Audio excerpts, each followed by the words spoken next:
اعوذ باللہ من الشیطان الرجیم، بسم اللہ الرحمن الرحیم، نحمد و نصلی علی رسولہ الکریم۔ یہ سن 595 عیسوی کا واقعہ ہے۔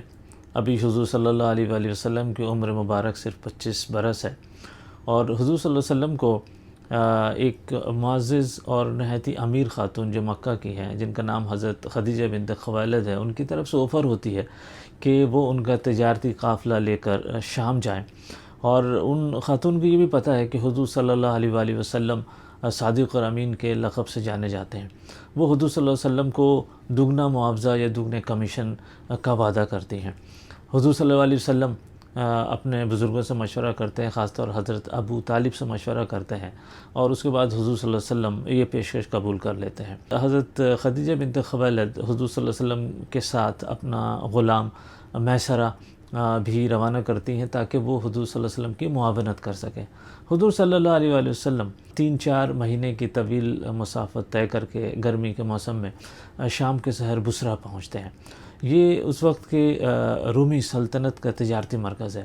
وہاں پہ حضور صلی اللہ علیہ وسلم کا تجارتی قافلہ پہنچتا ہے، اور حضور صلی اللہ علیہ وسلم کا جو قافلہ ہے اس پہ لوگوں کی توجہ بہت مرکوز ہے، کسٹمرز ان کی طرف بہت آ رہے ہیں۔ حضور صلی اللہ علیہ وسلم کی تجارتی قافلے کی جو پہلی حکمت عملی ہے وہ ہے لو مارجن ہائی والیوم، یعنی کہ حضور صلی اللہ علیہ وآلہ وسلم زیادہ پروفٹ کمانے کے لیے اپنے مال کو روک کر نہیں رکھتے، جبکہ دوسرے تاجر زیادہ پروفٹ کمانے کے لیے مال کو روک کر رکھتے ہیں تاکہ زیادہ سے زیادہ پروفٹ بنائیں، لیکن اس کے برعکس حضور صلی اللہ علیہ وسلم مناسب پروفٹ پہ، مناسب منافع پہ مال بیچ دیتے ہیں۔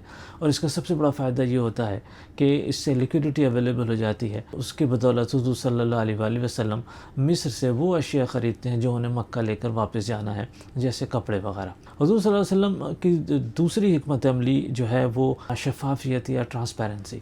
حضور صلی اللہ علیہ وسلم خریدار کو ان کے پوچھنے سے پہلے ان پروڈکٹس کی یا اپنے پروڈکٹس کی کوالٹیز، ان کی خاصیتیں، وہ مال کتنا پرانا ہے یا کتنا نیا ہے، اور دوسری خصوصیات ان کے پوچھنے سے پہلے بالکل سچ سچ بتا دیتے ہیں۔ اس وجہ سے کسٹمرز بہت ہی متاثر ہوتے ہیں، اور لوگوں کا اندھا اعتماد حضور صلی اللہ علیہ وسلم کے تجارتی قافلے کی طرف ہے یا تجارتی چیزوں کی طرف ہے۔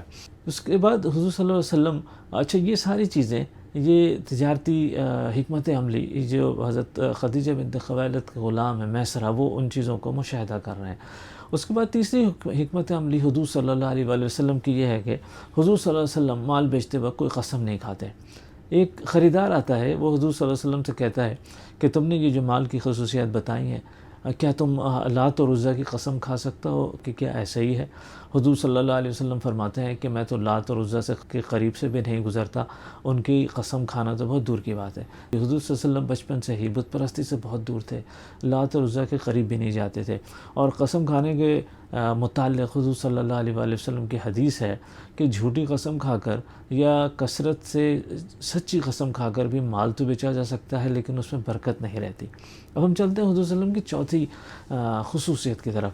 دیکھیں حضور صلی اللہ علیہ وآلہ وسلم یہ تجارتی قافلہ مداربہ کے تحت لے کے گئے تھے۔ مداربہ وہ اصول ہوتا ہے اسلامی تجارت میں جس میں ایک بندے کی محنت ہوتی ہے اور دوسرا کا کیپٹل ہوتا ہے۔ حضور صلی اللہ علیہ وسلم نے مداربے کو اصول کو مد نظر رکھتے ہوئے اس پورے سفر کے دوران اور شام میں قیام کے دوران جو تجارتی ایکسپنسز تھے، تجارتی جو خرچ تھے، اس کو بہت ہی کفایت شعری سے بہت ہی لو لیول پہ رکھا۔ اور یہی ایک مداربے میں وہ جو شریک ہوتا ہے، جس کی محنت ہوتی ہے، اس کا بھی یہی فرض بنتا ہے کہ وہ اس فریق کا یا اس پارٹنر کا جس نے کیپٹل پرووائڈ کیا ہے، اس کے تمام انٹرسٹ کا اچھی طرح خیال رکھے۔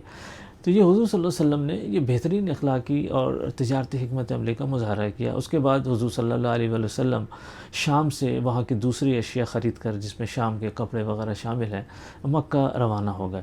مکہ آ کر انہوں نے سارا حساب کتاب حضرت خدیجہ کے حوالے کیا، اور حضرت خدیجہ نے ان سامان کو جو شام سے وہ لے کر آئے تھے اس کو مکہ کی مارکیٹ میں بیچ دیا۔ سیرت کی کتابوں میں آتا ہے کہ اس تجارتی مہم پہ حضرت خدیجہ کو دگنا منافع ہوا۔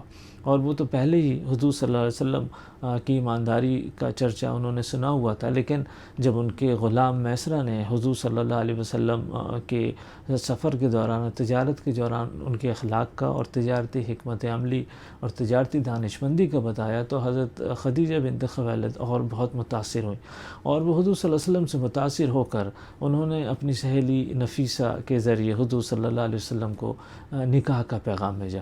حضور صلی اللہ علیہ وآلہ وسلم نے اس پیغام کے متعلق پھر اپنے بزرگوں سے مشورہ کیا، جس میں سر فہرست ابو طالب ہیں، اور اس کے بعد اپنے دوسرے چچا حضرت حمزہ رضی اللہ تعالی عنہ۔ ان بزرگوں سے مشورہ کرنے کے بعد حضور صلی اللہ علیہ وآلہ وسلم نے نکاح کی آفر بھی قبول کر لی، اور اس تجارتی مہم کے 2 یا 3 مہینے بعد حضور صلی اللہ علیہ وآلہ وسلم کا نکاح حضرت خدیجہ بنت خویلد سے طے پا گیا، اور یہ اسلامی تاریخ کا بہت ہی اہم موڑ تھا۔ وآخر دعوانا ان الحمد للہ رب العالمین۔